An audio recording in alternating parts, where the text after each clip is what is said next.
The Eagles have their initial 53-man roster. And yes, James Bradbury make the team for now. The question is, did the Eagles win? They did.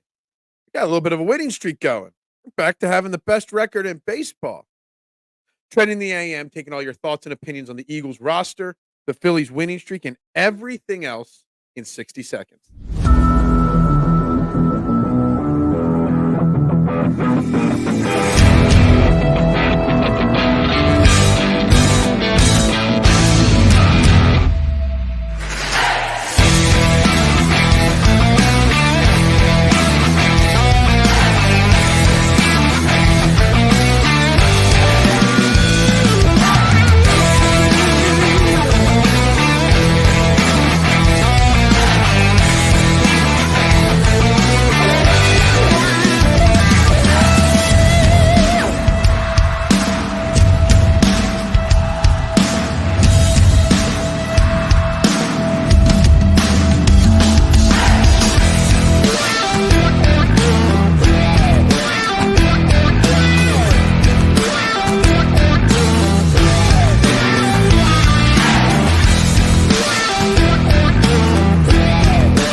And very good morning, everybody. Welcome to Trending in the AM right here on Edge of Philly Sports.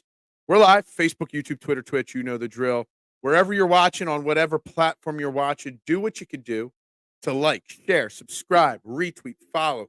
Smash those buttons. It is free to do it. It is free to hit those buttons and promote and support great Eagles local content creators and Philly sports content creators. Doesn't cost you a penny. Like, subscribe, follow, share, do it all, guys. And I greatly, greatly appreciate it from you. Guys, I'm Phil Stiefel. As you can see, you can find me on all social media platforms at Bearded Knowledge.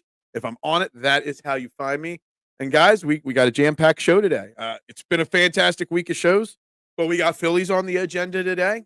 Phillies win again.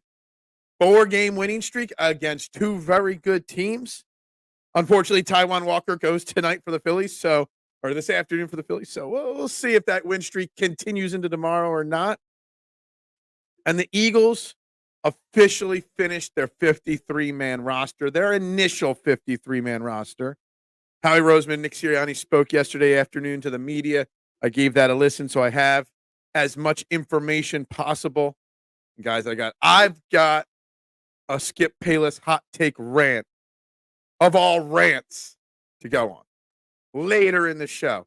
Let me tell you something. My hot take, it's interesting to say the least, and it's about a little competition and stuff like that. Anyway, guys, so let's dive into it. Let's see what we've got here already. Duck, I love when Duck or anybody are in the comments like 2 minutes before the show even goes live. It just tells me people can't wait to get on here, to chat, to talk.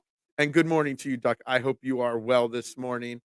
It's just the initial 53 practice squad. So, 12 o'clock today, the Eagles will find out which one of their players they put on waivers made it through, and they can add to the practice squad. They also find out which players at 12 o'clock that they put claims in on that they were awarded. So whatever players they put claims in on and they're awarded, then they're going to have to put them on the 53 roster.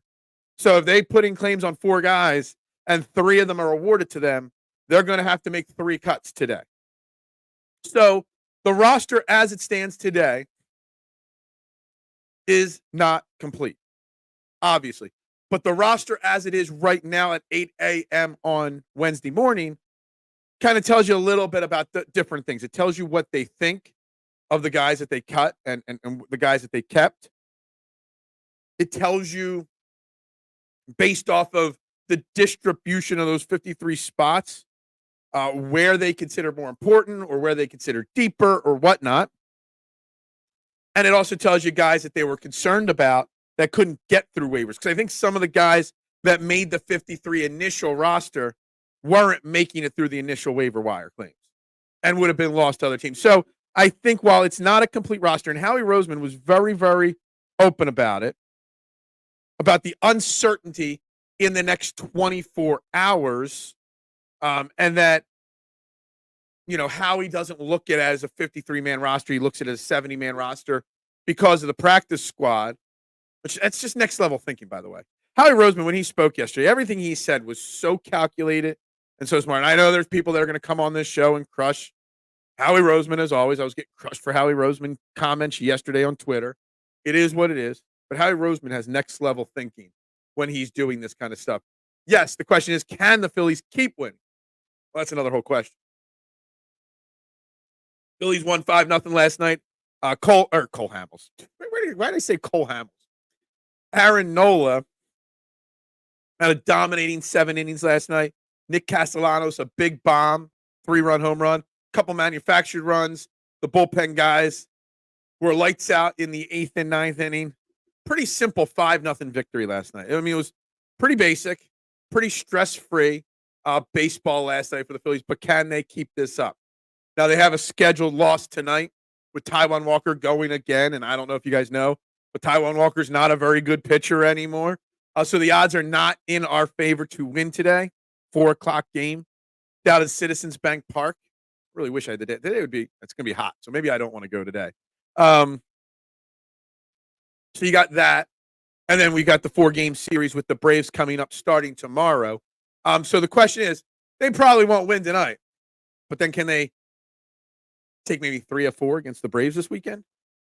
Because even though we have a 4-game winning streak, our division lead hasn't increased. It's still 6 games. So a 4-game series against the Braves, you win 3 out of 4, you increase that lead back up to 8 or so, and you're sitting pretty. Now, if the Braves come into town and beat us 3 out of 4, and all of a sudden that division lead shrinks a little bit, then we got a little concern. There's less than 30 games left. So I think as long as we keep that division lead in that,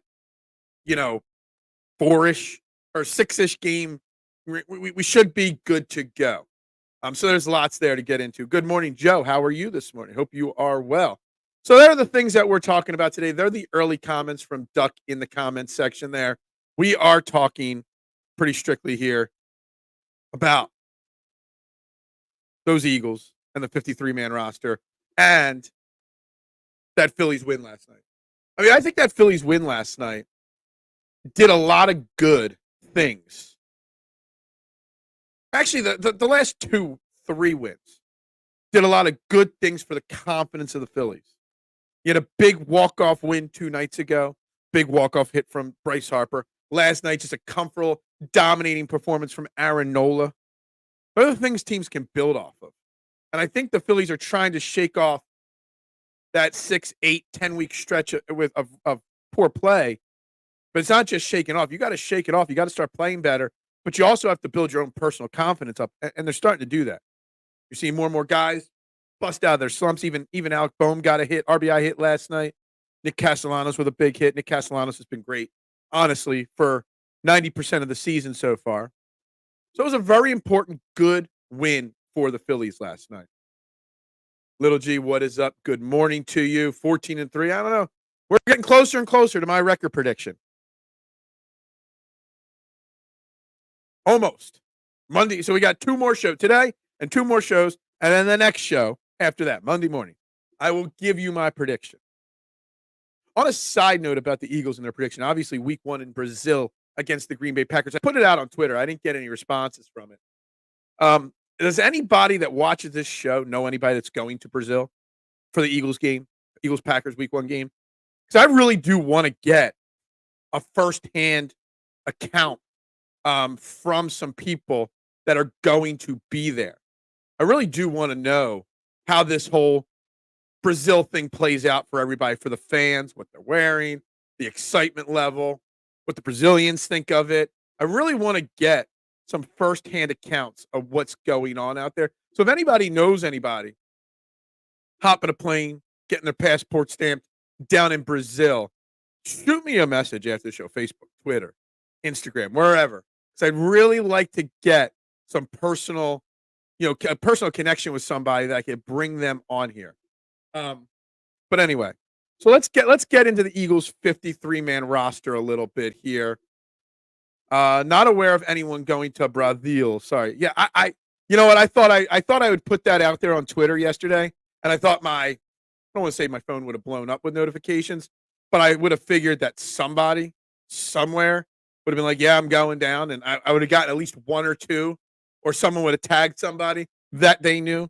I don't want the reporter's perspective. I mean, I get the reporters. We might have another great Eagles beat reporter on here tomorrow. I'll confirm that after the show, and then you might have to wait till tomorrow to hear about which one will be joining me. I just gotta confirm it first.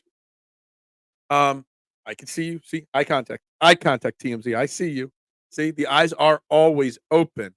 I just wanted to get that firsthand account. Everybody talked about, you know, the rivalries, what you can and can't wear down in Brazil. I don't know what kind of football fans Brazilians really are. So I really wanted to get that, but, no one's hit me up on that. Anyway, Eagles, 53-man roster. Here it is. The official, initial, starting roster for the Philadelphia Eagles. Now, as you can see, extremely heavy on defense and extremely light on offense. Excuse me. Obviously, the quarterbacks and running backs were pretty much lock, set, solid. Hurts, Pickett McKee, Saquon, Kenny G, and Will Shipley. Wide receivers, obviously Brown, Smitty, and Dotson were making it. Yes, camp standout. Johnny Wilson did make the team. Britton Covey did make the team. It's the first time in his 3-year career he's actually made the initial roster. So props to him. Aeneas Smith, phantom injured list stint he's going on that. He's going to be back or available to come back in about 6 weeks. So he didn't make it. John Ross was cut. Joseph Nagata was cut. A bunch of guys were cut there. I don't think there's any surprises there. The first surprise in the 53-man roster is the fact that they only kept 2 tight ends in Dallas Goedert and Grant Calcaterra. Yesterday morning around 10:30, the first big piece of news dropped when E.J. Jenkins was cut. You already had cut C.J. Uzma, and then cutting E.J. as well. Kind of was a surprise. And yes, I see the comment. I was going to make this comment. The Aqua Bowman era lives on because along with Aeneas Smith, Alberto was also put on IR, short-term IR, so they could bring him back if they wanted to in 8 weeks. They just can't seem to cut ties with Aqua Bowman. They just don't want the Aqua Bowman era of trending in the AM to end. So he's on IR. Howie Roseman, you get two spots to put people on that IR, and he's taking advantage of it. And you gotta give him credit for that, maneuvering the roster. But the fact that they only kept 2 tight ends, it's kind of shocking. Now I wonder if that happened because they saw that Jack Stoll was cut by the Giants. I think it was the Giants. And they did want to bring Jack Stoll back this year as that blocking tight end. So maybe that's why Jenkins didn't make the roster, but we'll see. This is the first time I ever realized how different the level us between the guys cut and starting roster. Yeah. I mean, it's really interesting. I as soon as Dotson was brought in here in the trade, Paris Campbell was 100% gone.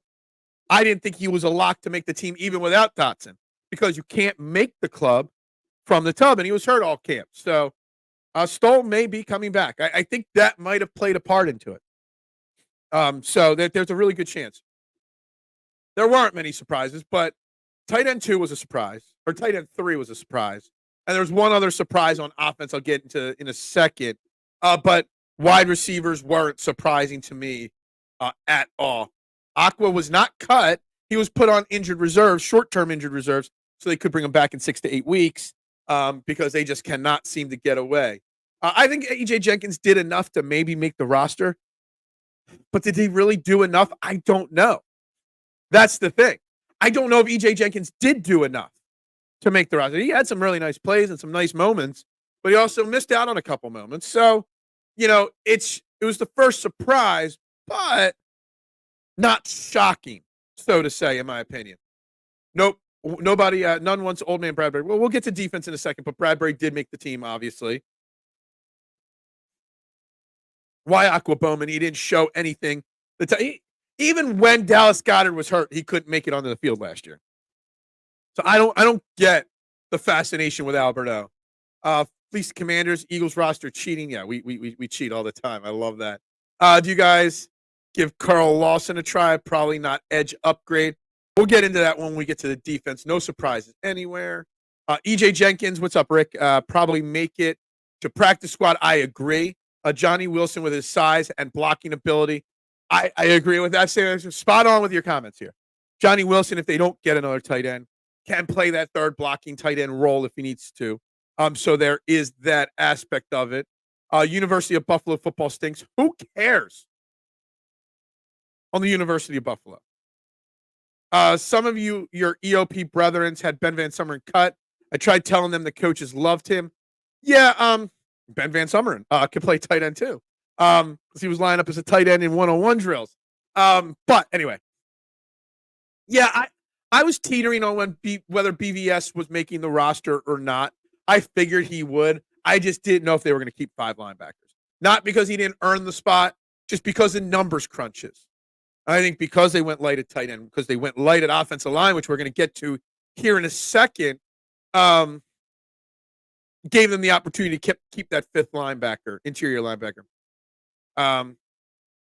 So let's look at the offensive line, because I think this is where one of my biggest surprises, not just EJ Jenkins, but my biggest surprise was the offensive line. So obviously Mailata, Dickerson, Cam Jurgens, Becton, Lane Johnson, they're your starting 5. I thought Tyler Steen was going to be used for one of those 2 short-term injured list spots. I really did. And that would have opened up room to bring in a couple. Fred Johnson was a lock. They kept Trevor Keegan and Darian Kennard. They cut Brett Toth. And I'm really surprised about that. Let me preface this by saying, I don't like Brett Toth. I don't think Brett Toth is a good player. But the Eagles seem to like Brett Toth. Now, Brett Toth may make it to the practice squad, possibly. And Howie Roseman did say a position like backup center that they're weak at will be addressed today with the waiver wire, with the practice squad, etc. But I was kind of shocked that Toth didn't make it. I actually had Toth and Dylan McMahon, both making it because I had Tyler Steen going on that PUP short-term IR list. So my biggest mistakes on offense were the 2 were on the offensive line. And just say Cam Jurgens gets hurt. You don't have, I guess either Keegan or Kennard, one of them has played center at some point in their career, in college or whatever. Something happens to Cam Jurgens. We are at risk of being very, very weak at center. And again, Toth is not a good center, in my opinion. But all summer long, they were hyping him up. All camp long, they were hyping him up how much they like him. They must have some really high hope that both Toth and McMahon make it through waivers and can be added to their practice squad. So that was, to me, the first big shock yesterday is when I was excited to see Toth's name get cut. Then you see McMahon get cut as well, and you're like, what is Howie doing there? Max Sharping stinks. What's up, Bruce Bryce Harper? How you doing this morning? You can't use all your short-term IR spots before the season even begins. Well, they use the 2 you are allowed to use at this point with Bowman and Smith. So that's that. Let's go, Phillies. Yes, big win last night. I addressed it to kick off the show. Huge win. Great win. Great performance from Aaron Nola last night. Absolutely excellent night for the Phillies last night. So anyway, Eagles offense. I'm trying to see here. I thought I wrote some notes down here. Yeah, basically just Howie talking about how incomplete the backup center is and the 70-man roster, not the 53-man roster, was all he really talked about with the offensive line. I'm trying to ramble through my notes here. And to address you said earlier about Johnny Wilson playing that tight end, his size is something they really do like him. And then, there was some weird things in the press conference last night. And one of them was Howie. So they were asked about Johnny Wilson, why they kept him, and was it about his size, why they kept Johnny Wilson? And Nick Sirianni piped in and said, well, we wish he was a little bit taller. And Howie Roseman comes out and breaks out, oh, he's just referencing Skilo over there. Howie Roseman, knowing who Skilo is weird to me. I don't know why. He just doesn't strike me as a Skilo fan. him referencing, I wish I was a little bit taller. I wish I was a baller. I wish I had a rabbit in whatever, however the song goes. It's weird to me. Just like it's weird me actually trying to rap on the show. It was really weird. Okay. Well, I will tell you, K1, the story. Bills have a kid that would go to games, go to a community tryout in summer. He is now, that's interesting. It's like a Vince Papale type story.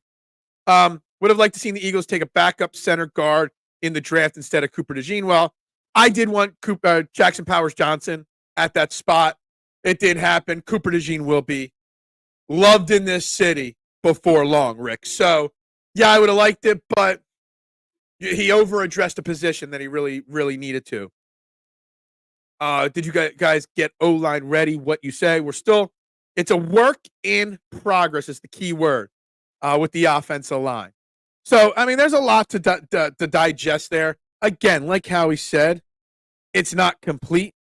12 p.m. today, we will learn who is staying, who is going, who's added to the practice squad, who's going to be everywhere. So we'll see in the next, 4 hours.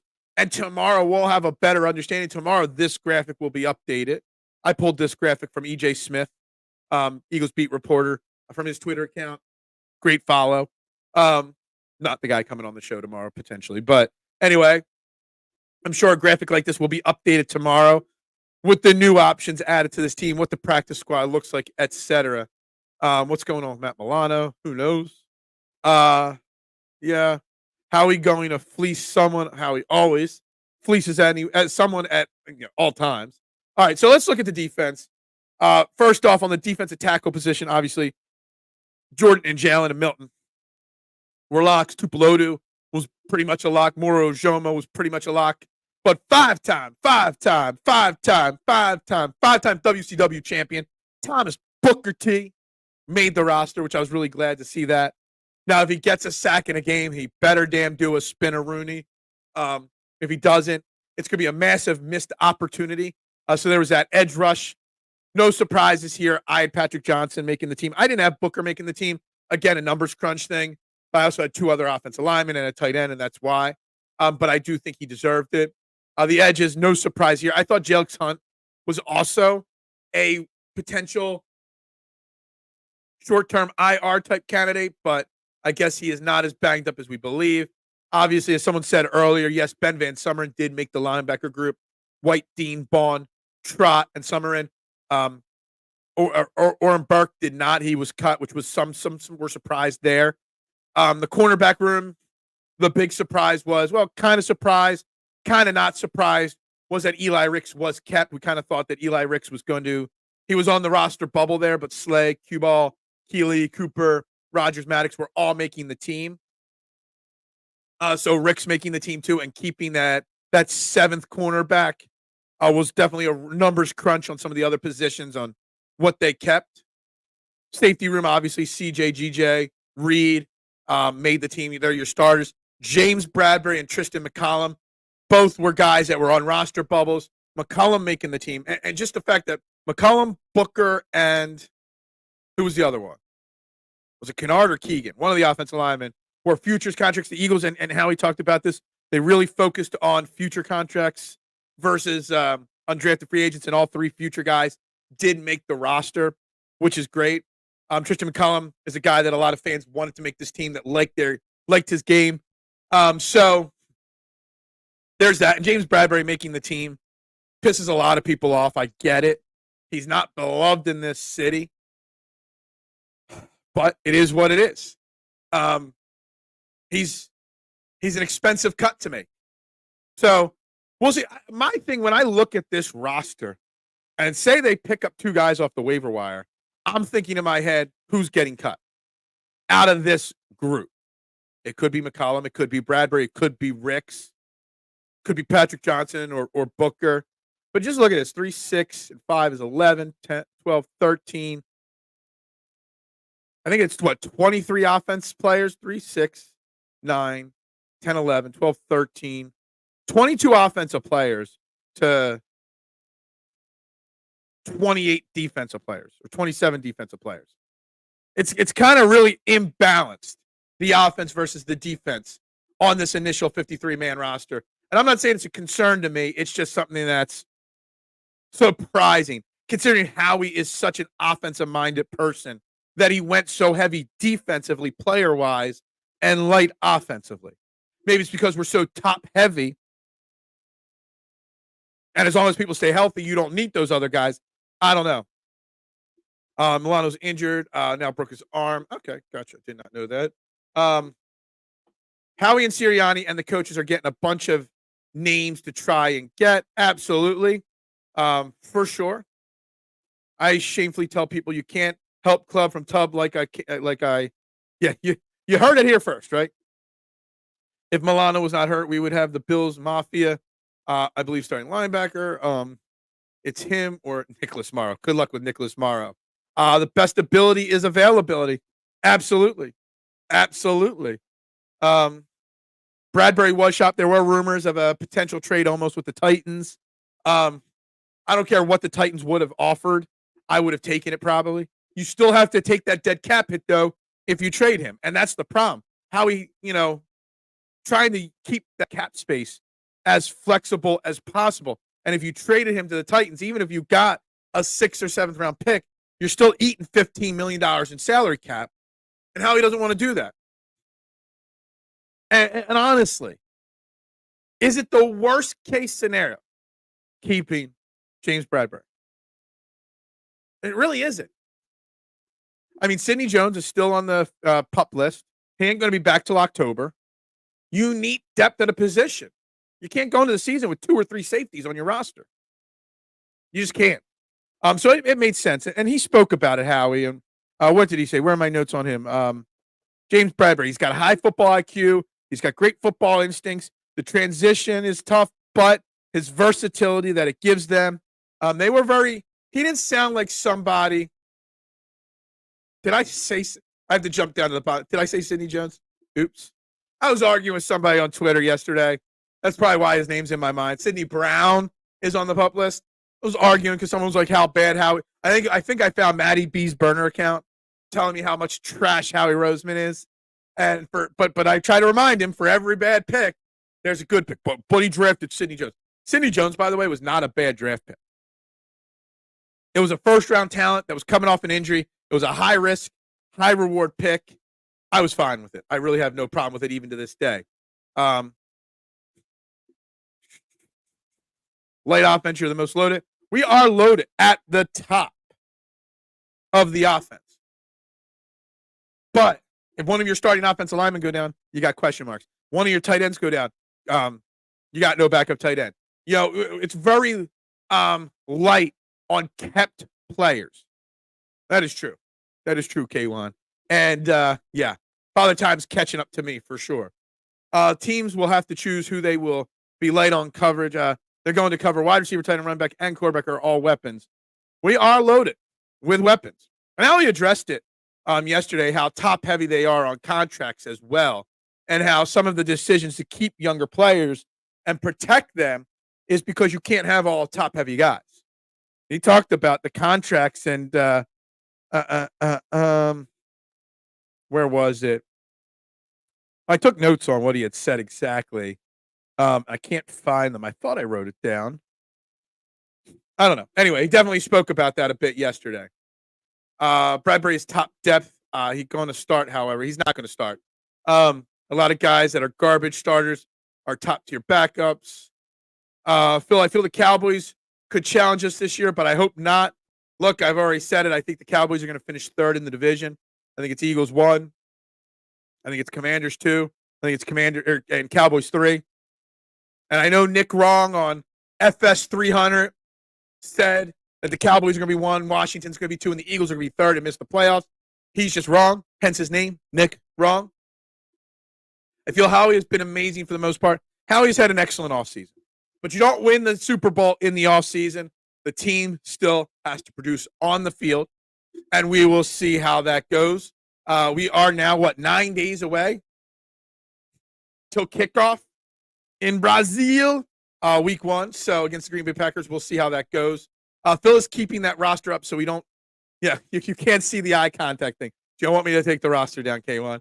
Do you want me to take the roster down? Stop share. Put me back up. And see, I'm making eye contact. See, there's the eye contact for you.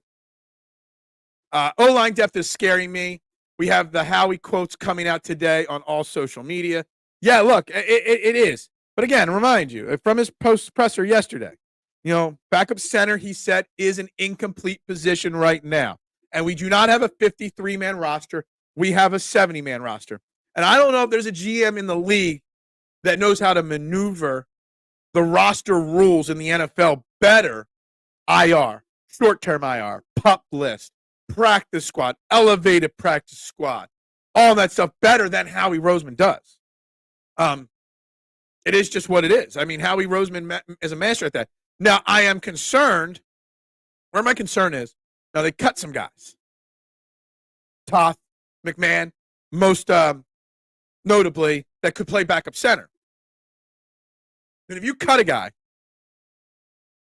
and they clear waivers, which means 300 other teams did not want those players, what does that tell you about those players? You would think if Toth and McMahon clear waivers, and they just spent a summer, Toth, a couple years now, I believe, working under just Stoutland University, what did that tell you about the players? Wouldn't other teams love and jump up and down to get the opportunity to grab a Stoutland U student? In my mind, they should, they would. They're not. To me, that's a concern if that happens. Unlikely you don't get Stahl or another tight end. Yeah, I mean, it's not the first time Howie's kept just two tight ends out of training camp. Let me page back through my notes here. I want to just get the right year here on this one. In 2020 and 2019, Howie kept just two tight ends. Now, last year, he kept four tight ends to start the year, but he also only kept four wide receivers. In 2020, he kept seven wide receivers and two. In 2019, he kept five wide receivers and two tight ends. That's crazy. 2019. No wonder we had, practice squatters with Carson Wentz there in 2019. I feel the Commanders are bad as they don't have a good coach. Dan Quinn's a good coach. He's going to instill some discipline there that they were lacking. I don't know if he's a great coach. He's a great defensive coordinator. He's a great defensive mind, but I can't say that he's a great coach or a bad coach. They've got a lot of talented players on offense and defense, Bruce, but they got a rookie quarterback that I don't see a lot of success coming from. Everyone's just assuming that Washington and Daniels is going to be the next C.J. Stroud of the Houston Texans from last year. Lots of talent, rookie quarterback, rookie coach. I don't see it. I just think that they're an 8-9 win team, but that also tells you I only think the Cowboys are an 8-9 win team. The tight end depth reminds me of the part in Kindergarten Cop where kid climbs power line to get up. What? I haven't seen Kindergarten Cop since, I don't know when, so I don't even get that reference. But it's not. It's good that the NFL made their owner sell a team to a good owner. Yeah, I mean, look, I'm not a Josh Harris fan, Bruce. I think he's terrible with what he does with the Sixers, but he's good for the city and that team. He'll get a new stadium there, just like he's going to get a new stadium for the Sixers eventually. He will make the team competitive. He might not make them a Super Bowl contender year in and year out, but he'll make them competitive. So, yeah, I mean, it's a positive for them. That's true, K1. How many teams have 8 really good offensive line? How many teams, K1, have 5 really good offensive line? I think that is a fair question. Twitchers trying to scam viewers. If the NFL won 18-game season, they will have to increase the number of players, game day starters, and the practice squad and IR. It should be 55 game day, 18 practice, and 6 IR with current rules. If they go to 18 games, they 100% will have to do this, which is great because it'll create more jobs, more roster spots, more opportunities for people to get their football dream to come true. So, yeah, very, very what happened? Where'd my mouse go? There it is. Very, very likely that would happen. Good morning, Stevie Fuentes. Great Fairway. Yeah, thank you for tuning in to Fairway last night. Muchas gracias. Yeah, I'm shocked, but again, I said it. Was E.J. Jenkins just one of those overhyped training camp guys? I mean, what did E.J. Jenkins really do? He beat out C.J. Uzomah. Sure. He beat out Aqua Bowman. I could beat out Aqua Bowman. So what? I mean, I was shocked too, but was I really? I don't think so. I feel he's is a gimmick coach and a rookie, so I feel Dallas will be better. But I hope I'm wrong, and I hope you're right. Look, again, it doesn't matter if I'm right or wrong. I still think the Cowboys aren't going to come close to beating the Eagles for the division. So whether the Cowboys are second or third, it's meaningless to me because I think the NFC East only gets one playoff team. We'll have my full record prediction. Maybe I'll have that on Friday. My full NFL record prediction. We'll see. Is Johnny Wilson basically tight end 3? Yeah, I mean, how Nick Sirianni's quotes and, trying to reference ski low. They love his size and his physicality. He can play special teams, which is important for your tight end 3. I think Johnny Wilson, depending on what happens with Jack Stoll today, will be a guy that plays that blocking tight end role for sure. Looked good for young Buck. They may want to get him on. They're going to try to get EJ on the practice squad for sure, in my opinion. And if he does, that means no one else saw what we all saw in him in camp. I mean, he made some plays in camp. He made some plays in preseason games, but he also had some drops. And he also had some, not so great plays. So he had a good camp. It just wasn't crazy enough. See, the thing is, nobody likes preseason games. None of us like preseason games. But if you don't have preseason games, man, chatter, how are third and fourth stringers going to get practice? Like game practice. How are third and fourth stringers going to get tape on or game tape? How are third and fourth stringers going to earn roster spots? Like, I want more joint practices, and I agree preseason games suck, but the need for preseason games is still there for the third and fourth string players, for the practice squatters, etc. There's some guys that made this roster or making the practice squad that won't play a snap of real football now since preseason game 3 till next year's preseason game. They need to stay in game shape. It's almost why I kind of want you to do away with preseason, like merge the UFL, XFL, and NFL, and have the UFL be like the minor leagues of the NFL. So your third and fourth stringers get their game tape and their practice on the UFL team. That's how it should be. But NFL is definitely going to 18 games. Absolutely. I think there is zero doubt in my mind we'll go to 18 games, and zero doubt in my mind the Super Bowl will be President's Day weekend every year now. Sponsors and cable networks cancel Fairway. What? Fairway's just over for the season. We'll be back next year in January. So I just found out that that non-vested practice squad members make $250K a season, $21K per week. And vets, yeah, I would love to be a practice squad football player. I'll be your practice squatter for $250K, up to $450. I mean, it's not a bad chunk of change, right, Duck? Never get hit except for in a preseason game. Do it in a heartbeat. Giants are gonna be so bad. They are. They might not win 4 games, in my opinion. Want film? Go UFL. Well, I think the UFL should be like the minor leagues. There should be 32 UFL teams, and everyone has one. And maybe play them at the same time. UFL on Saturdays, NFL on Sundays. The minor leagues, I don't know, maybe something like that.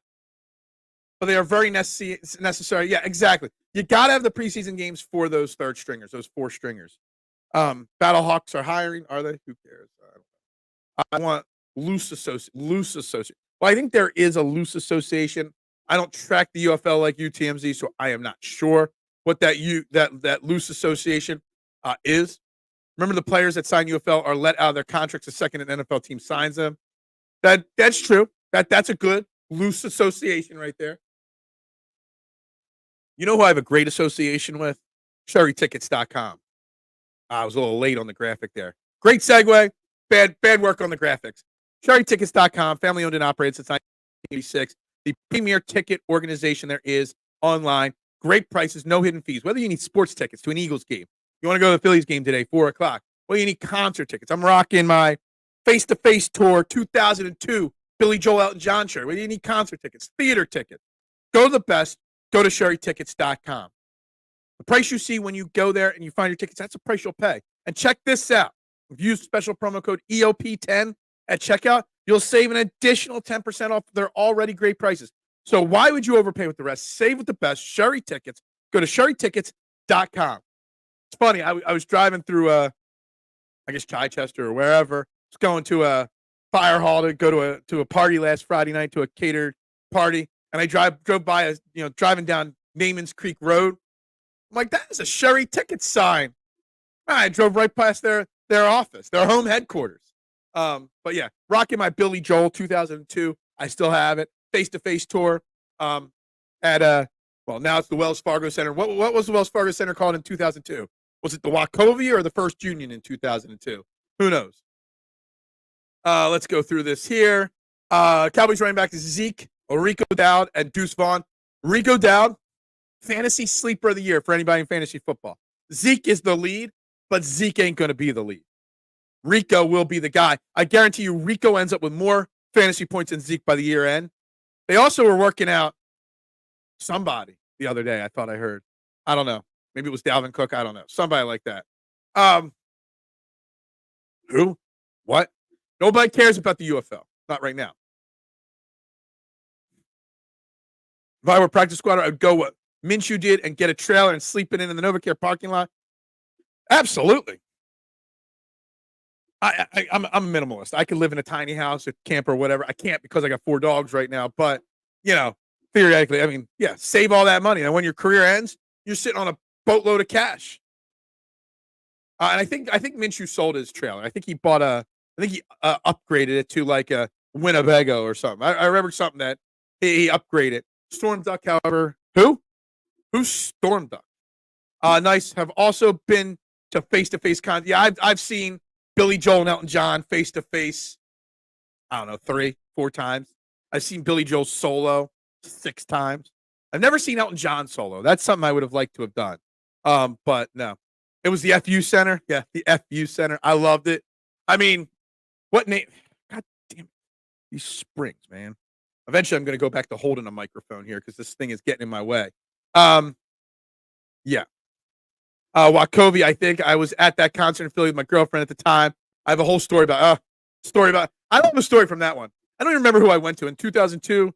That would have been after my senior year of college. So I was probably with my girlfriend at the time. Not my wife, my girlfriend back then.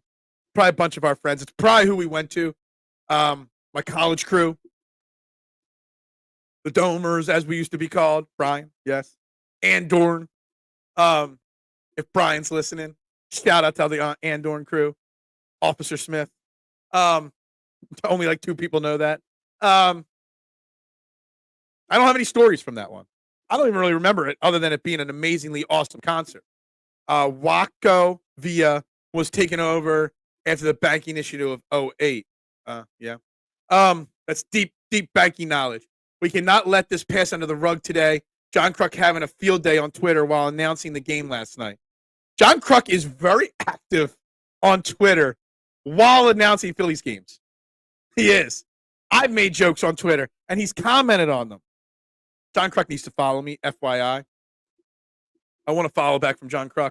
Billy Joel live at least 7 times. One of my all-time favorite. Look, I started playing piano when I was 4 years old. I played through my senior year of high school.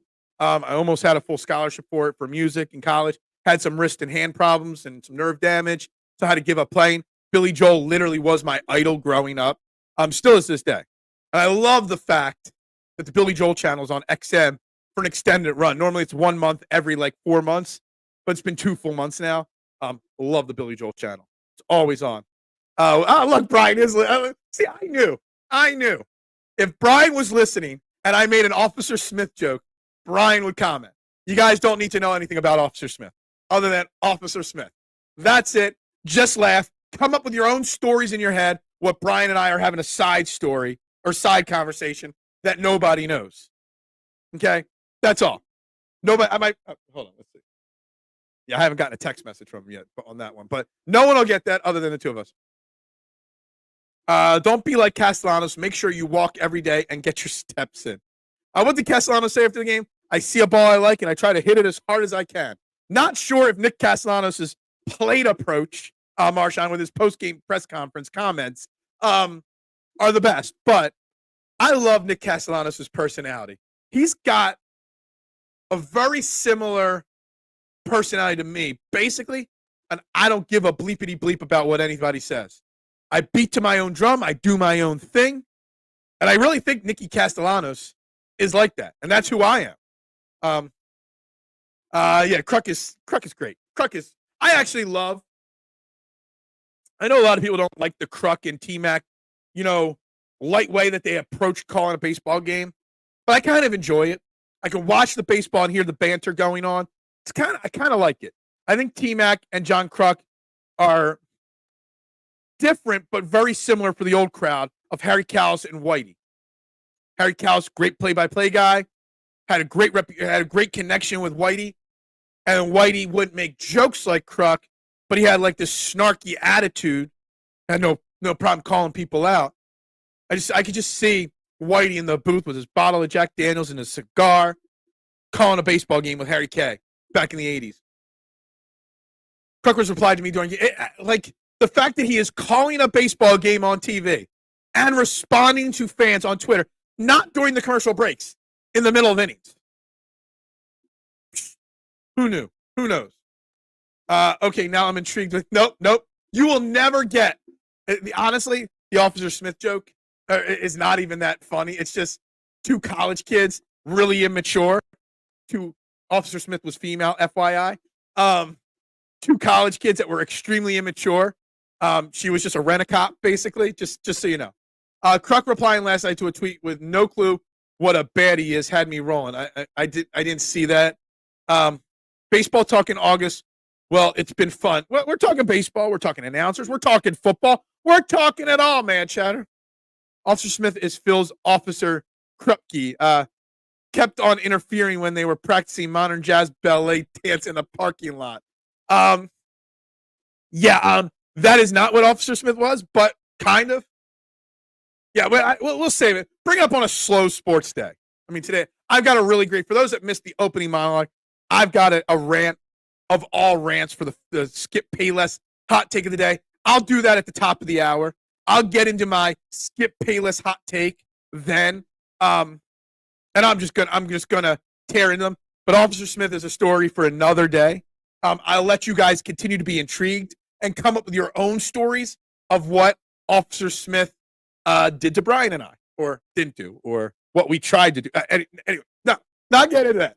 I love it. Me and Brian have some great one-liners that we could drop. Tokyo Spa. And that's me and Brian were roommates in college, so yeah. Yes. I'll just say yes to that. Van Summeren, a.k.a. the Summer Man. Look, Ben Van Summeren, again, I know a lot of people were hyped that he made the roster yesterday. Would it shock anybody? It's a lot easier to get people through waivers on the second cut. So if, say, the Eagles pick up 3 guys off the waiver wire today, they're going to have to cut 3 guys.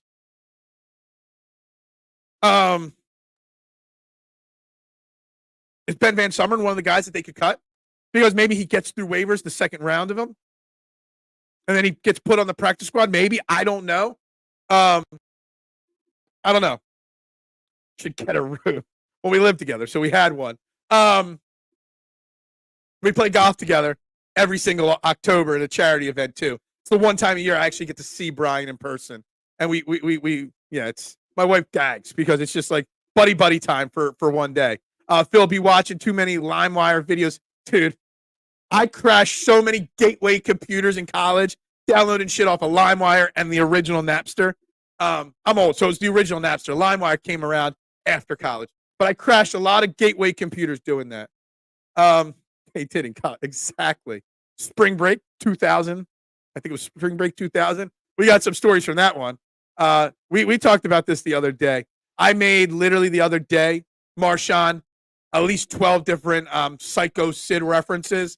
My whole entire bottom header was literally just Master and Ruler of the World, just so you know. So, yes, that was a tough one there. What happened there? I thought I clicked it. Ben Van is a made man. I don't know about that. Officer Smith, part-time bachelor. I mean, we wished. We hoped. Shout out to Napster. Phil, did you check my ICQ post? What? No, I don't know what that is. LimeWire is the computer version. Yeah, basically. Dude, I literally, I think in 3 years at Widener, I had to have 4 different computers because I crashed so many of them. Just so you know. Did not think I would hear Gateway and LimeWire references to. Look, you never know what's going to come up on this show. Like the shit that gets talked about on Trending in the AM is a little crazy. You know what's not crazy, though? If you need a lawyer, you go get the best lawyer. You don't go get a knockoff lawyer. You go if you got in trouble with Officer Smith, you go hire David Archerry, the Cherry Law Firm. He is the best lawyer in the state of Pennsylvania, whether you need workers' compensation, motor vehicle accident, if you were in personal injury or criminal law, call David Archerry of the Cherry Law Firm. 610-565-0300, cherryinjurylaw.com. He will fight for you and get you what you deserve. Officer Smith's got nothing on David Archerry. Again, that number to call David Archerry is 610-565-0300 or go to cherryinjurylaw.com. Psycho Sid replaced Kevin Nash as HBK's bodyguard, yes. And then he body slammed HBK and smashed up HBK. Psycho Sid was also the enforcer and bodyguard of the Four Horsemen, one of the incarnations of the Four Horsemen. I talked about the other day after it happened, Marshawn. Psycho Sid, Sid Vicious, Sid Justice. When I was a kid in the late 80s, early 90s, and watched wrestling, The Undertaker didn't scare me. Psycho Sid scared me. His presence when he would come out onto my TV screen, larger than life, jacked, the eyes wide open, the greasy, curly, mullet, blonde hair. He was just so intimidating. Like, I would have been scared to meet that guy in person. Yes, absolutely. There's a big thing on Twitter last night about pickle pizza. I make a killer pickle pizza at my pizza shop. I ain't going to lie. Probably sold like 5 or 6 of them yesterday alone. Yes, I got the under in today. Just so you know, I posted it on AIM. See, I'm old enough to know when AIM came out to replace AOL Instant Messenger. I just remember having regular AOL Instant Messenger before AIM. All the cherry bombs, dropping them like they're hot. Cherry will defend your plate approach. Yeah, maybe. We went with the under. Where's Mr.? Mista's missing today because he bet the over yesterday. The under hit yesterday.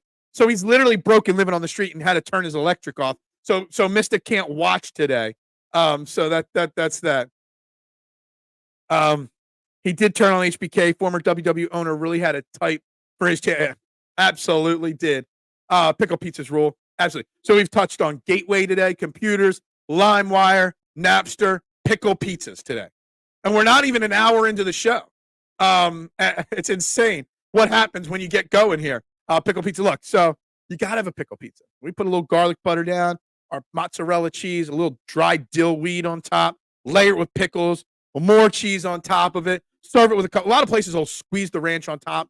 I like to put the ranch on the side, let people choose and dip it.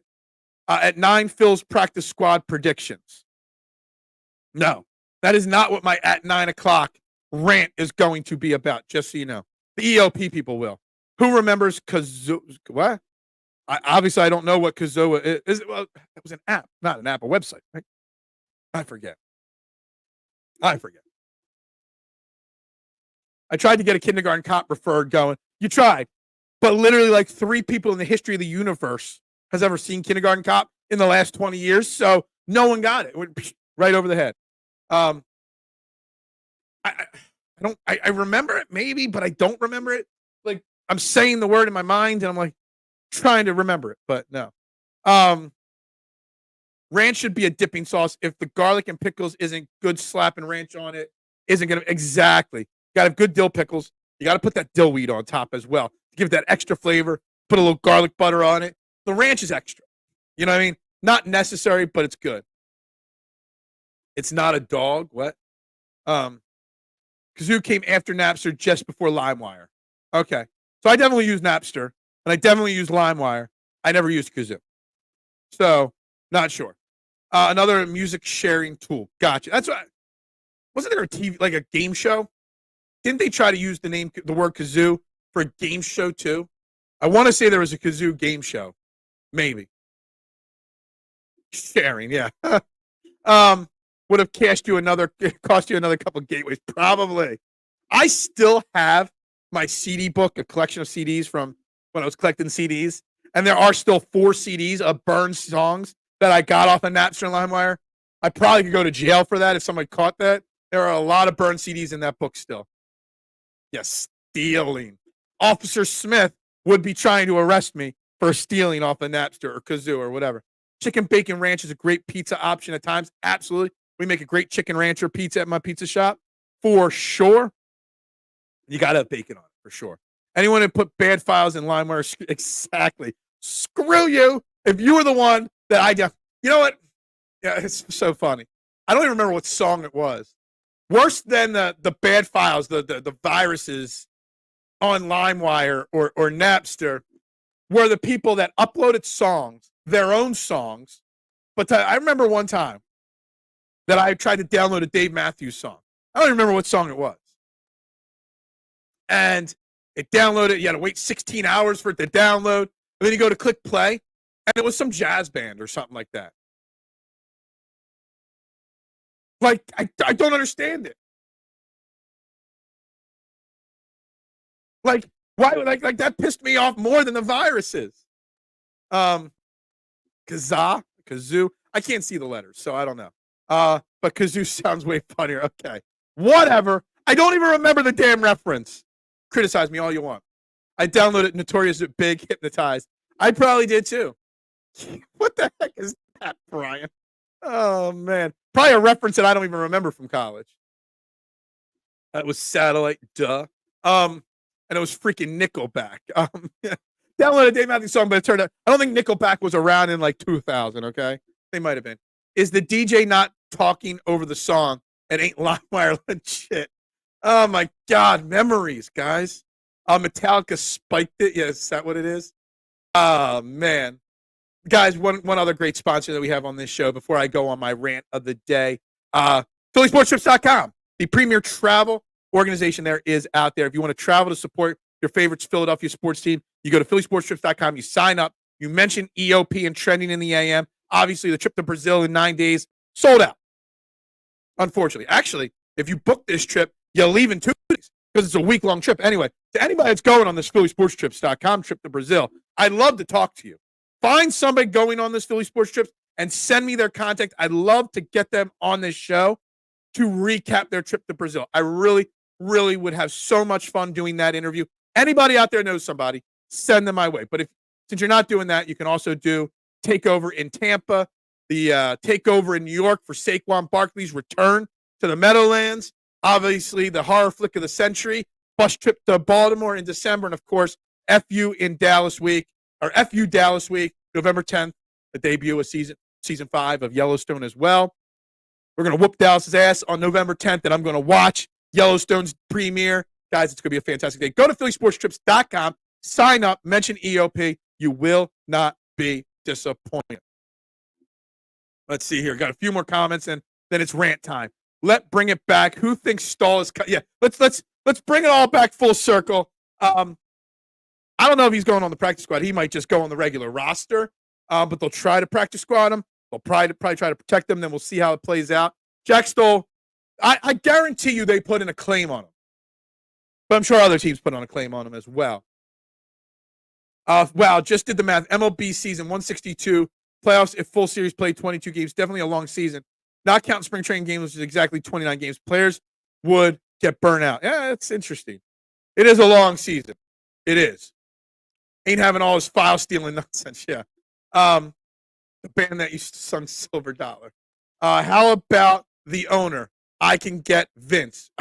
Is Vince going on this trip, Big Al? If Vince is on the trip and he's going, and you can book me Vince on this show the Monday after that game, I would absolutely appreciate it. I would love to. I've never met Vince. I've never talked to Vince, but I would love to get Vince if he's going to talk about Philly Sports Trips, but also to talk about the experience in Brazil. It's a place I always wanted to travel to. I was scheduled to work the Brazilian Carnival cruise ship tour before I quit working on cruise ships, and I didn't get that opportunity because I quit the job before then. But I would love to get a firsthand account of this trip to Brazil. First rule is don't document your crimes. YouTube is document your crimes. Yeah. Oh man, we're trying to bring it back full circle, but it didn't happen. Statute of limitation. Yeah, maybe. Is fair? Does that cover file sharing? Sole solid blocker, absolutely, but that's about it. Nice player, but ain't catching a cold. I agree, 100%.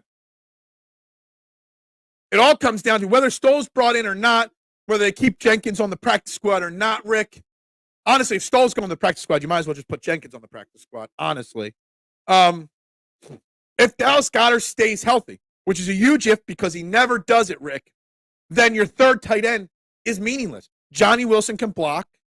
Grant Calcaterra is your 12 personnel guy. It's meaningless. The problem is Dallas Goedert never stays healthy. He has missed time now, sometimes significant time, each of the last 4 years. I think it's been 4 or 5 games, 3 of the last 4 years, and 1 year he missed 2. We didn't miss 4 last year. I remember it being 12 and 3 years when we were talking before last season. So 16 games in the last 4 years he's missed. That's why tight end 3 is important on the Eagles. Now, I know last year's injury wasn't his fault. It was a cheap shot by one of the Cowboys players. I forget who. They get Stoll back. They will get an injury payout for Alberto. Probably. They're trying to get him back. Whether they do or not, I don't know. The way SCOTUS is cut, I don't trust no one. Oh, man. Jenkins, much better option than Stoll if Goddard goes down. I don't know about that.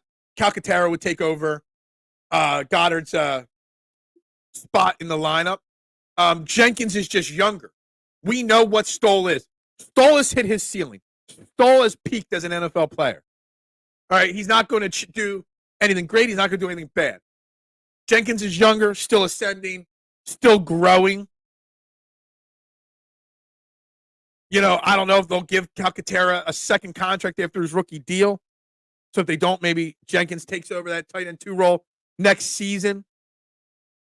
So you've got developmental potential with Jenkins. Stoll is who Stoll is. And that's the thing there.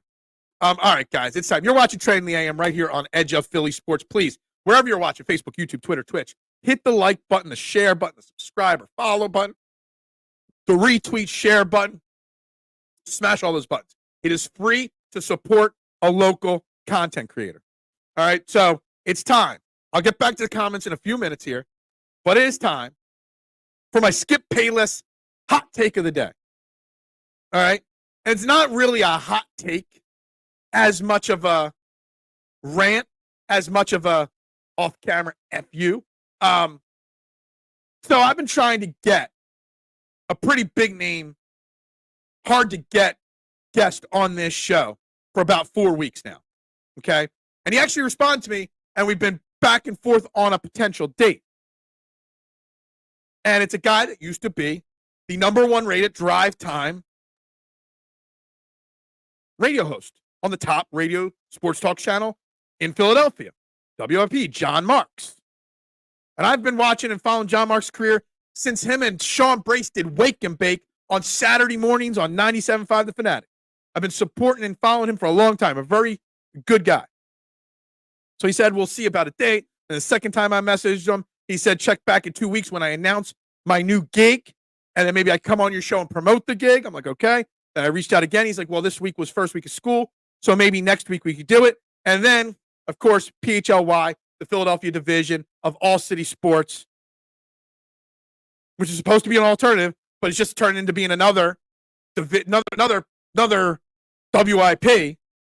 announced yesterday on the Gargano show that John Marks is going to go head-to-head with me at 8 a.m. in the morning. And he's going to have his own morning show. Did John Marks actually think that he was going to announce he's going to start his morning show in 2 weeks, and then next week I'm going to let him come on my morning show and promote his morning show? Is he freaking insane? A? B? PHLY is really trying to stack the deck against me. First, they had to hire Anthony Gargano, who goes live towards the end of my show every day. Now they're bringing in John Marks. Does it really take John Marks and Anthony Gargano to knock me off as the #1 sports YouTube morning show in Philadelphia? There's other people starting morning shows too. The man I will not name that talks trash behind my back all the time. Everybody thinks what I do is easy. It's not. This takes a lot of effort, a lot of time, whatever. But PHLY is probably dumping a couple $100,000 a year into Gargano and Marks to compete with me. Good luck. Good luck. But the fact that he wanted, he literally in a message said, after I make the announcement, then I'll come on your show to promote my new gig. I thought it was going to be like a Parks 365 show, an afternoon online thing, whatever. But he announced a morning show and he wants me to help him promote his morning show. Get the holy hell out of here. You think I'm stupid? John Marks is dead to me now. Pretty much. That is my Skip Bayless hot take rant of the day. Like, really? Do you really think that's going to happen? There's no chance in hell. Unless Calcaterra shows something this season, he's not getting the. No, absolutely not. He'll catch on somewhere, but yeah, I don't even think even if he does a little bit, if he has like 25 catches or what, he ain't getting a big bag next year. So it's called a bait and switch, basically. Well, I used to be a pretty big fan of his. I mean, I don't listen to the radio, so I wasn't a regular listen to the afternoon show, but he and Ike Reese were good, a very good team, and they dominated the airways for a long time. But I remember him when he was first starting out as a Missinelli producer and a Missinelli producer and doing the weekends with Sean Bryce and how they got in trouble because one Saturday morning they called their show Wake and Bake with Sean and John. And that name got changed the next week instantly. I think it's crazy. I think it's crazy that he walked away from the number one rated TV show or radio show and time slot in the city. I know he wanted to spend more time with his family. And he says that the goal now, I was listening to the interview or the segment between him and Gargano yesterday just because I wanted to see. And their goal is to go from 6 a.m. to 12 noon between the two of them eventually on PHLY. But what the hell? Did you really think I was going to let you come on here and promote the competition? Like, seriously.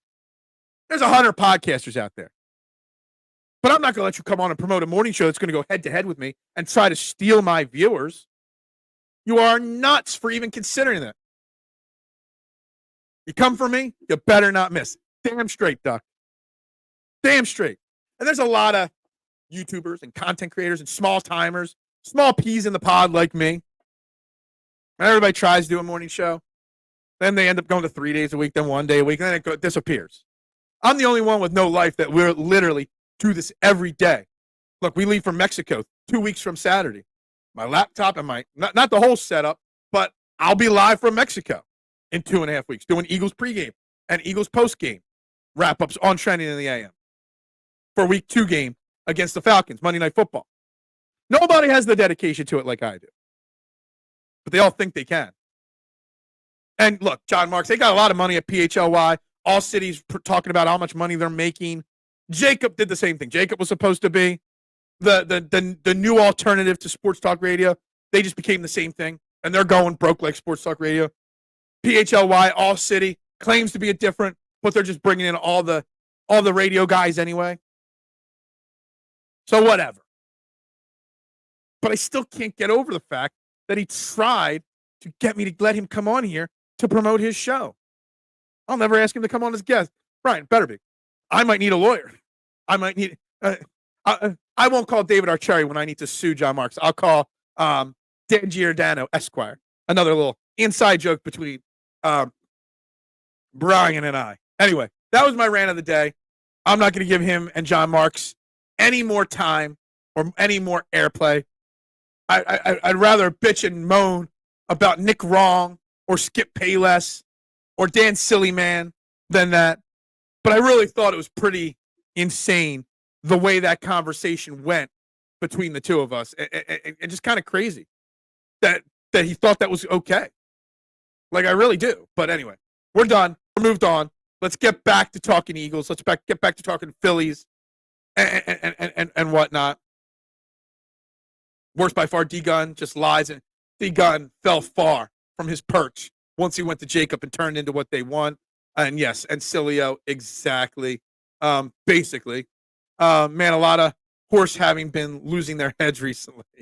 Yeah, pretty much. Pretty much. There's a lot of people on the dead to me list. Matt Wolf is the first one on that list, but if you don't follow Fairway to Heaven, you don't get that reference. Anyway, he was the captain and the original DTM list captain right there. So Eagles roster. Let me refresh Twitter, see if any news is broken, because we are trending in the AM, not trending yesterday. Nope, nope, nope, nope. Nothing new coming up here. Anyway, so we got the Eagles 53-man roster. Yes, but also the Phillies have a 4-game winning streak, and the Phillies are rolling out Taijuan Walker today at 4:00. Taijuan Walker, the same guy that in his last 4 starts has given up like 9 home runs. That's given up 16 runs in his last 4 starts. The guy that hasn't gotten through 5 innings in his last 4 starts. The guy that in his last 4 starts has given up, let me see here, 9 and 7, 16 runs in his last 4 starts. He has given up 8 home runs. He has walked 10 batters, and he's gone 3, 4 2/3, 4 and 4 innings in his last 4 starts. How can we take the Phillies seriously if Taijuan Walker is starting? How can baseball take the Phillies seriously? How can you, as a Phillies fan, it's going to be 95, hot as bleepity bleep today. It's a 4:00 game, a fun afternoon game. Why would you spend a couple $100 for you and a friend, get tickets, park, tailgate, drink beers, and then go sit in the heat when you got Taijuan Walker on the mound? Why? Why would you even consider it? It's basically telling you, the fans, don't worry about that. We're losing today. Maybe we get lucky and the offense explodes, but we're basically punting on today. So don't waste your money and come to the park. That is basically what the Phillies are telling you. And I do see more and more people talking about it on social media that maybe Rob Thomson is just playing the Nick Sirianni role and doing what he's being told by the top end guys. Maybe Dave Dombrowski is kind of playing the Howie Roseman, don't want to cut bait and admit a mistake kind of role. And Dombrowski realizes he effed up big time with that 4-year, $70-some million contract he gave him, which I called instantly was bad. I don't know. Where's my mouse? There it is. Taijuan Walker. He should be gone already. And Rob Thomson wants us to believe. Where's my note on what he said?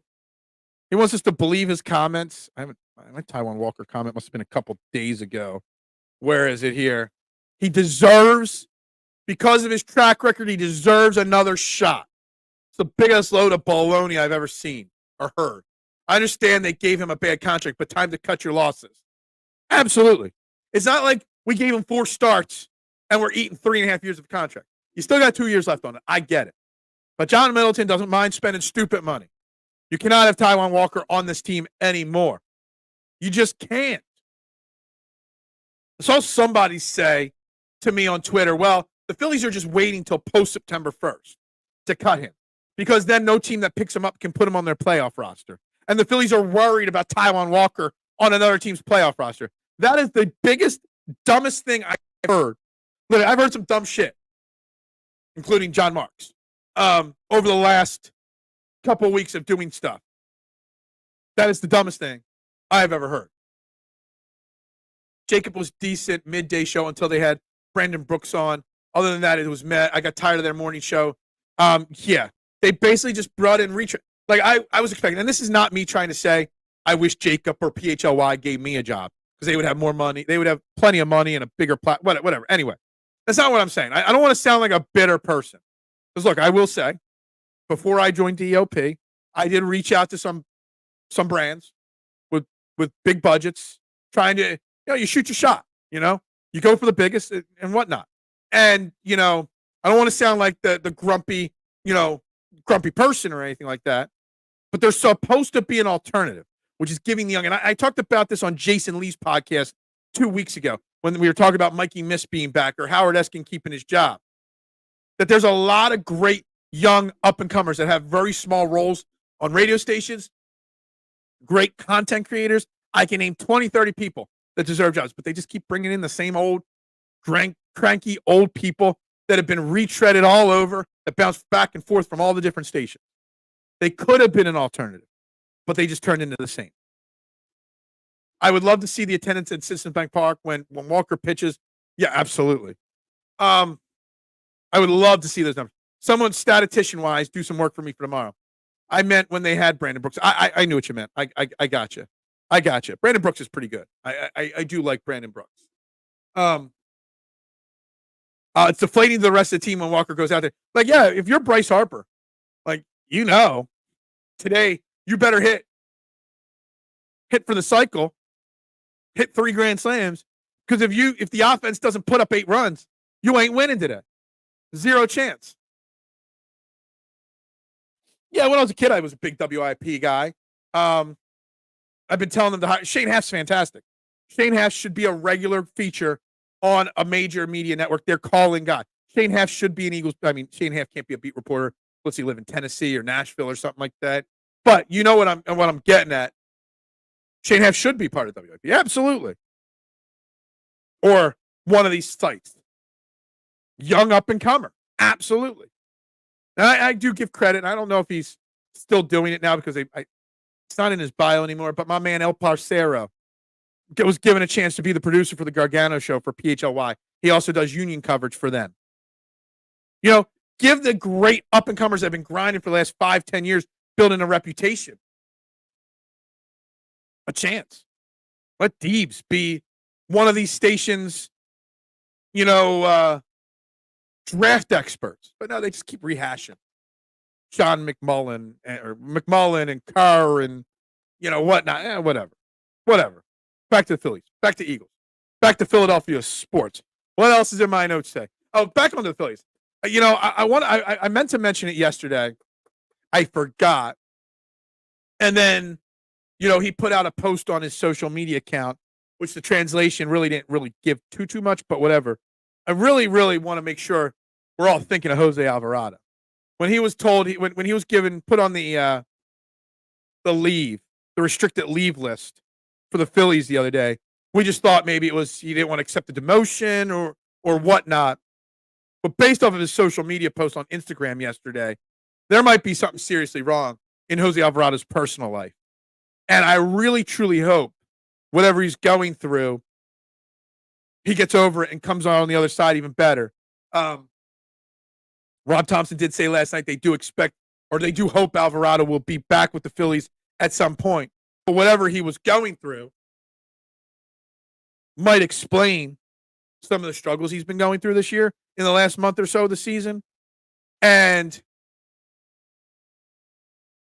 damn straight, Big Al. Damn straight. No need to bring in or to just keep rehashing the same old thing. EOP is the future. That's right. Damn freaking straight. I'm damn proud to be here, Big Al. Damn proud. But anyway, Jose Alvarado. I really hope whatever is going on with him, gets straightened out in a positive manner, in a proper way. I hope Jose Alvarado and his family is okay. Because Jose Alvarado, if he gets right, if he takes care of his personal issues, and he gets right mentally, physically healthy, whatever, and his family does, he is such a crucial part of this bullpen when he is pitching well. And now we got Estevez, we got Kirkgren Strom, we got all these guys, Hoffman getting back on track with our bullpen.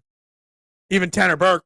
Everybody's getting on track. And then you throw a refocused Jose Alvarado in there. All you need is 5-6 innings from your starter every single game in the playoffs, and you're set. If Jose Alvarado gets right, you've got a 6-deep bullpen of guys that can go in crunch time when the game is on the line. So I really hope whatever happened there, and if you haven't read Go, it's all over online. You can find pictures of his Instagram post from yesterday, and it just really reads as a man that has some really, really unfortunate things going on in his personal life right now. Absolutely. 100% positive vibes to Jose Alvarado. Anyway, back to the rest of the Phillies. Back to the rest of the Eagles. Let me go through my notes from the Howie Roseman press conference and Nick Sirianni. I don't know if anybody watched the Nick Sirianni press and Howie Roseman post cut down press conference yesterday. And I tried. I miss the one. Look, I don't want this to come out the wrong way. There's one positive that came out of the COVID era in sports. and that was the press conferences all being done remotely on screens, is you could hear the questions from the reporters being asked. There was a question yesterday that was asked at about halfway through, about the 10-minute mark, and Nick Sirianni and Howie Roseman looked at each other, both laughed. Howie Roseman did this, put his hand over his microphone, said something to Nick Sirianni, and then Nick Sirianni just rambled on with some cliche thing that didn't answer any question because who knew what he was talking about? I don't know. But if you watch, it's something that I think goes under the radar. It's a tough day for 900-some players across the NFL who got cut yesterday. Obviously, tough day. But it's a super, super tough day for coaches and GMs. If you looked at Howie and Nick Sirianni up there on the podium yesterday, they just looked like they had gone through a war. Unshaven, Howie Roseman or Nick Sirianni sipping coffee like it was going out of style, like he hadn't slept in 3 days. Howie Roseman hadn't shaved in 4 days. I feel for the general manager and coach of a team that they're with these players for so long, and they got to literally crush these people's dreams. It's tough on them as well. So that was one thing I wanted to address from yesterday. Uncertainty next 24 hours, backup center, we covered that. There was a point where he talked about, he was asked about using the IR to protect Smith and protect Aqua Bowman. And he said, he had a smile, a grin on his face, but he said, well, they're injured players. And it's like, you can just tell he's lying straight through his teeth. But I loved that about him. He was excited about the second day. Talked about McCollum, Tristan McCollum, how he flashed, consistent in practice, flashed in preseason game, consistent in practice. He's athletic and a great special teams player. I loved that. He did speak a lot, and I loved it. Talking about the youth priority on this team because of how top-heavy they are. So I love that. Nolan Smith, he made sure to talk about how Nolan Smith is still developing. We've talked a lot about Nolan Smith over the last couple of weeks on this show. And they didn't hesitate to talk about how Nolan Smith still isn't a finished product. So I thought that was interesting. Who was the Stanford guy they were talking about yesterday? I think I mentioned he was a practice squatter last year. Couldn't catch on to that. And what happened to Joe D from the Ravens? Did I miss something there? I didn't get a chance to look that up this morning. Both look tired, and they will continue to be tired because they have to go through those cut lists. Like, this is a tough time for the Eagles and the Packers, more so than any other team, because they got to get their cuts. They got practice today at 3, their first practice for at least like 4 or 5 days now, since actually probably the preseason game on Saturday. Today they practice at 3 p.m. They got to go through the waiver wires and the cuts and the practice squad. And they got to practice. Then they got to get on a plane in a couple of days to go to Brazil. So the Eagles and Packers, more so than any other team in the NFL, are going to be wiped for a significant period of time. And Howie Roseman looked disheveled, like he hadn't slept in a while. But Nick Sirianni literally looked like he was beyond exhausted. And I hope the start of the season goes well because, he's going to be under a lot of pressure early, and he's going to be tired very quickly this season. So I really do feel for that right there. Anyway, that's some of the notes I had written down. I love to listen to the press conferences and take notes. Some of my notes I can't read. So that's my problem. Somebody told me there's a type of a tablet or an app for a tablet or maybe my phone that I could just scribble notes on and it'll translate them into words. So like I could and then it'll just type it up for me. I got to figure that one out because that would help because I take notes in this notebook all the time and I can't read 90% of what I write because I'm trying to listen. I'm trying to freehand write things and all that kind of stuff. But I think I got all the notes that I was interested in covering. I mean, we got 4 or 5 minutes in the show today. But I did, for some reason, I don't even remember how it started, but I got into a massive argument with people about Carson Wentz yesterday on Twitter. And I had to go about the fact that Carson Wentz in 2019, I always forget about this stat, threw for over 4,000 yards, and he's the only quarterback in the history of the NFL to throw for over 4,000 yards without a 500-yard receiver on the roster. I think we forget how good Carson Wentz could have been. And there's people out there, and we battled a bit. I battled people with Carson Wentz talk yesterday, and I battled people with Howie Roseman talk yesterday. Then there's still some stream hate for those guys in Eagles Nation. I don't get it because both those guys were so integral. All Eagles Nation wanted for 50 years was their first Super Bowl. Well, 40 years, whatever. They wanted that first Super Bowl forever. Howie Roseman built the team. Carson Wentz got us there. Nick Foles got us off the finish line, got us over the finish line. One guy was trying to tell me that Carson Wentz had zero impact on us winning the Super Bowl. That the team was so good that Nick Foles, who he's like, Nick Foles stinks, and Nick Foles was able to get us a Super Bowl. I was like, I don't know how to even argue with some of these people sometimes. It drives me nuts. But it is what it is.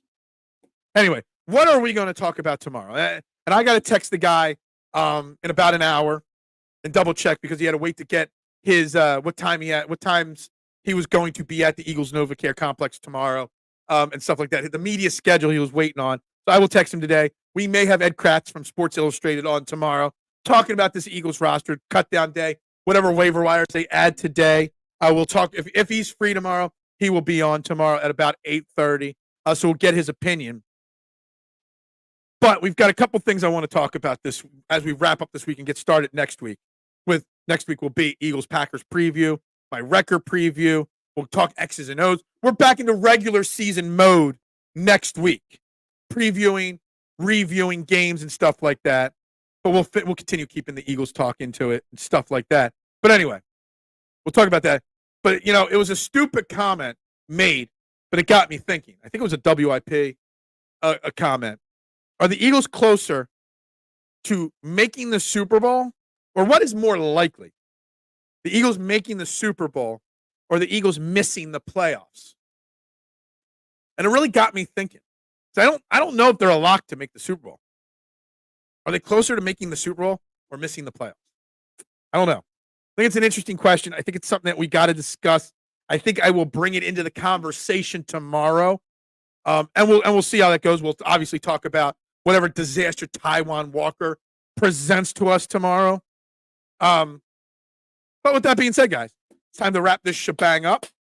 Make sure you've hit that like button, that share button, that subscribe and follow button, that retweet button wherever you are watching. Make sure you're doing that for me. I would greatly, greatly appreciate it. We'll be back tomorrow, 8 a.m., same bat time, right here on Edge of Philly Sports, same bat channel. Who knows who's going to piss me off today? Who knows what kind of wacky world we'll be talking about tomorrow? But hopefully Ed Kratz will be on tomorrow. Hopefully we'll have some interesting news with the practice squad and waiver wire moves. We'll see how it goes. Hopefully we have a backup center tomorrow on this Eagles team. But with that being said, for Edge of Philly Sports, I'm Phil Stiefel on EOP or at Bearded Knowledge on all social media platforms. Like, share, subscribe. Like I said, guys, for Edge of Philly Sports, this is Trending in the AM, the original daily morning show on YouTube in Philadelphia, the number one daily morning show talking sports in Philadelphia. Y'all have a great day. Go Birds. Ring the bell. Bubbles up to you.